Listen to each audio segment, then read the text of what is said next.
This video is brought to you by hoodbeast.com. Design your own custom hoodies. hoodbeast.com. We are beast.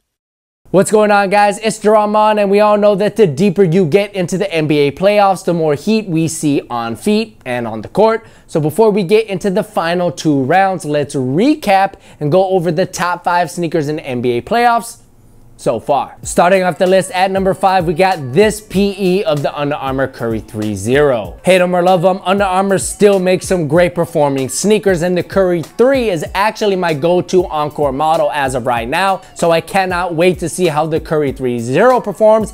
I'm just waiting for the right colorway, and these just may be it. Everybody loves gradient fades, and Under Armour executes that design perfectly here with a nice white to blue fade on the upper, but my favorite part about this colorway has to be the gum bottoms. Sometimes gum bottoms can be way too dark, and sometimes they could be way too light. These, however, are just right, and if Under Armour does plan to release these to the public, you can bet I'm gonna try to get my hands on a pair. Next up at number 4, we have this creamy colorway of the Nike Kyrie 3. Now, you may already know that I'm not the biggest fan of the Kyrie 3s visually, but this colorway right here really speaks to me. The off-white cream-like upper perfectly pairs with the milky translucent outsole, as well as the dark hits of red throughout the silhouette. But my favorite part about these has to be the word whiplash, which was written by Kyrie himself. And while he'll tell you that he put it there because of the Academy Award-winning film Whiplash, let's be honest, he put that there because that's how his defenders feel trying to guard him. Don't reach, young blood. Moving along to number 3, we got PJ Tucker in the Raging Bull Air Jordan 5s. If you don't know by now, PJ Tucker is one of the most prolific sneakerheads in the entire NBA, and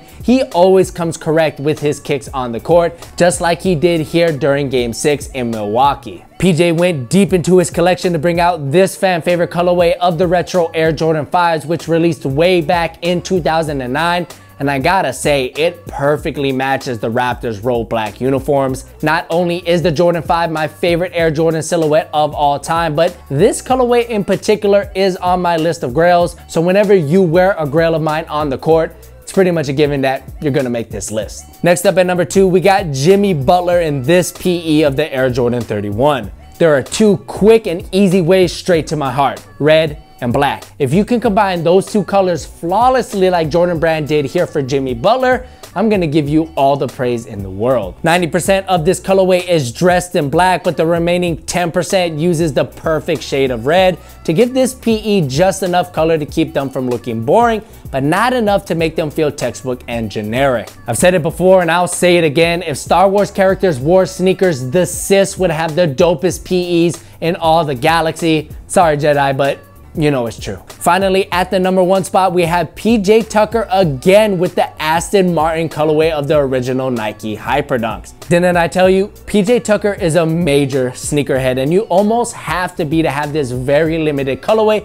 of the original Hyperdunks in your collection, which came in a pack that also included a similar colorway of the ever so popular Nike Kobe 5s. The metallic silver color scheme with dark hits of gray throughout are already a great combination, but what really sets these off are the red premium leather hits on the inner lining, as well as the tongue tag that features an Aston Martin logo, which commemorates that one time Kobe jumped over an Aston Martin. I told you! I told you! March 31st, 2008, baby. That is how you jump over an Aston Martin, boy. So there you have it. Those were the top 5 sneakers that I saw so far during the 2017 NBA playoffs. Which of these 5 is your favorite? Did I forget to put something on the list? Let me know all of that good stuff in the comment section below. If you enjoyed this video, give me a thumbs up. That helps me out a lot. My name's Jared. I'll catch you in the next one.